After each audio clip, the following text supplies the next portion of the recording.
Hello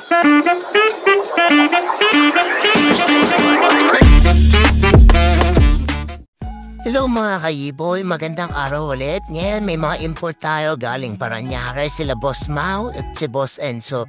Yan, sasamahan tayo ngayon yan para dumampot ng Sniper 150 sa parteng Pasig mga kayiboy yan. Maayos nga pala bumiyahe ngayon mga kayiboy kasi Sunday ngayon, day off natin mga kayiboy. Dala nga pala natin dyan yung Sniper 155 natin na version 3, 2022 model. PCO. Ito nga pala si Morris, nagtututo mag-vlog. Sabi ko siya na mag-awak ng cellphone para matuto siya. And salamat din kay Boss Enzo na driver niya ngayon. No? Feeling boss yan, sumaw.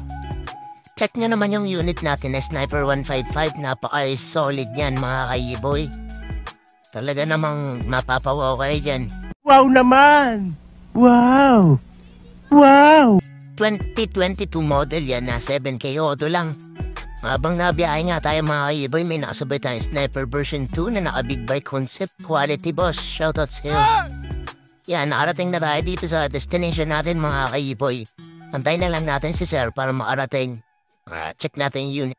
Kung harap pala yung tala nila Sir Enzo, quality rin talaga version 3. Check niyo atin mga kayiboy, tsaka check niyo na rin itong pogi-pogi nating tropa.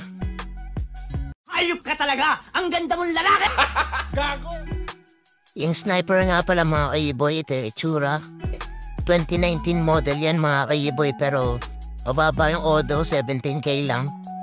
Kaya damputin na natin yan mga kayiboy. Siyempre, check muna ni Morris yung papers para madamput na natin to. Bayaran natin mga kayiboy.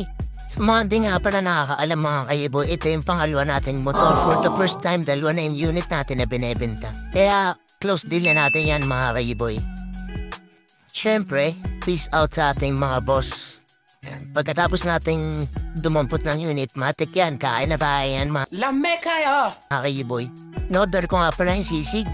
Solid rin naman dito sa may Kalayaan Road. Puntahan nyo rin mga kayiboy, solid rin yung sabaw nila.